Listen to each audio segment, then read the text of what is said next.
새로운 이 트렌드, IT 비즈니스 모델을 살펴보는 T트렌드 이만희 컨설턴트와 함께합니다. 안녕하세요. 안녕하세요.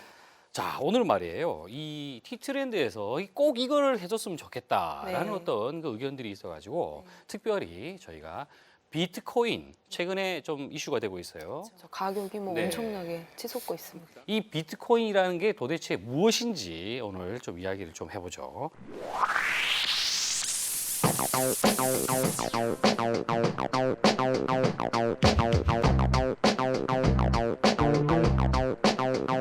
자, 무엇입니까? 비트코인은 일단 정말 말 그대로 가상 통화입니다. 이게 그 2009년에 생겨났어요. 그래서 나카모토 사토시라고 이게 인물인지 집단인지도 정확히 밝혀져 있지 않은데 어쨌든 이 분들에 의해서 만들어진 것이고 특정한 어떤 뭐 은행을 통하는 것도 아니에요. 정부에 뭐 종속이 되어 있는 것도 아니고 그래서 마치 그냥 이메일을 주고 받듯이 비트코인 어드레스가 있는 타인과 함께 이 어떤 화폐 가치, 가상 화폐 가치를 주고 받으실 수 있는 겁니다. 이 게임 할 때 주고받는 그 개념이 아니라 실제로 우리가 실질적으로 뭐 주고받는 화폐 그런 기능을 한다라는 게 개념인 거죠. 예를 들어 최근에는 뭐 워드프레스라든지 레딧이라든지 이런 웹 서비스에서 이용을 할 수 있게 됐고요. 그리고 중국의 구글이죠. 바이두에서도 비트코인으로 결제할 수 있는 기능을 또 추가를 해서 더욱더 최근에 이 가격 그 상승의 요인이 되고 있습니다. 자, 그러면 이거를 이 비트코인이라는 걸 어디서 어떻게 얻을 수가 있는 겁니까? 예를 들어 이 비트코인이라는 건 마치 금과 같은 거예요. 금, 골드. 금. 네, 근데 골드 같은 경우에는 매장량이 정해져 있잖아요. 예. 비트코인 같은 경우에도 가상 화폐지만 무한정으로 생겨나는 게 아니라 매장량, 그러니까 채굴할 수 있는 양이 딱 정해져 있어요. 근데 이걸 어떻게 캘 수 있냐면 채굴을 하는 개념인데 아주 어려운 수학적 암호로 되어 있어요. 그래서 이 암호 해독이 가능한 개발자들이 이 수학적 암호를 풀어내면 뭐 25 비트코인 또는 50 비트코인 이런 식으로 발행이 되는 겁니다. 좀 이해가 안 되네요. 암호를 풀면은 네. 한마디로 돈이 생긴다 이 얘기 아닙니까? 네.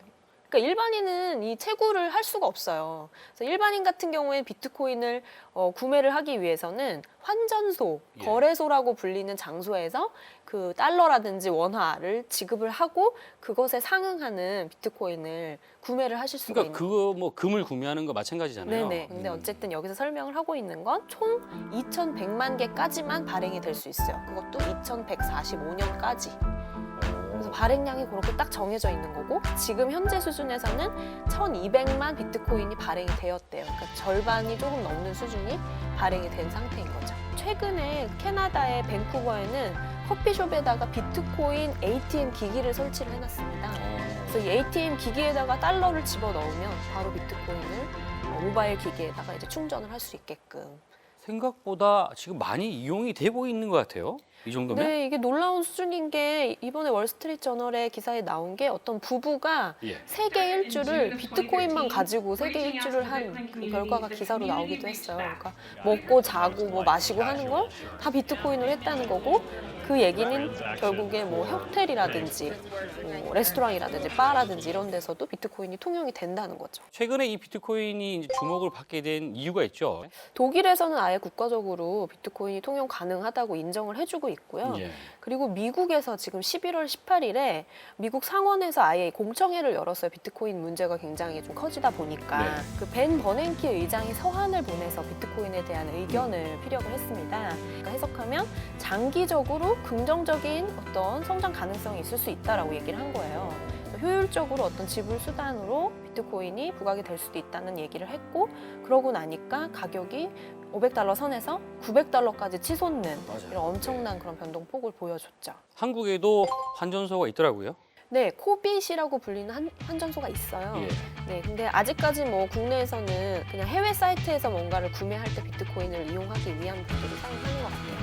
평균 하루에 1억 원 정도가 비트코인으로 거래가 되고 있다. 아, 국내에서? 네, 이미 국내에서요.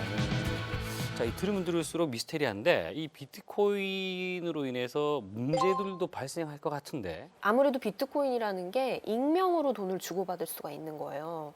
그렇기 때문에 좀 불법적인 자금 거래에 악용이 될 수 있는 거죠. 특히나 뭐 어떤 마약이라든지 네. 불법적인 이런 상품 이런 거를 구입하는 데 활용이 될 수 있고, 최근에는 아예 이 환전소가 그냥 사라져버리는 사건까지 생겨나고 있어요. 어이?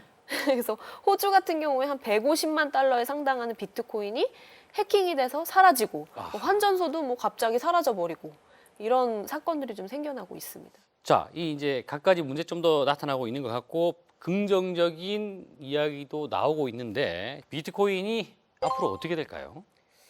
예를 들어서 소비자들이 정말 어떻게 선택을 하느냐에 따라 달려 있는 것 같아요. 네. 근데 이제 눈여겨볼 점은 미국 정부가 국채를 발행하는 형태로, 그러니까 부채가 계속해서 그냥 언리미티드하게 증가를 하고 있는 상황이잖아요. 거기에 대한 어떤 불신감 같은 것들이 작용을 해서 그 반작용으로 비트코인이 더 좀 부각이 되고 있는 게 아닐까. 그래서 기존의 어떤 국제화폐 시스템에 비트코인이 적지 않은 영향을 줄 수도 있을 것으로 보인다라는 게 제 생각입니다. 네. 자, 우리가 이 T트렌드 시간에서 이 비트코인을 이야기하는 이유가 사실은 뭐 이거를 이용하시라, 뭐 하시면 안 됩니다, 이런 얘기를 하려고 하는 게 아니죠. 하지만 디지털 개념이 들어간 화폐이기 때문에 이게 무엇인지는 한번 좀 알고 넘어가는 게 좋지 않을까, 그런 의미에서 다뤘습니다. 오늘 비트코인 관련돼서 많은 이 조사를 해오셨네요. 예, 대단히 고생하셨습니다. 고맙습니다. 감사합니다.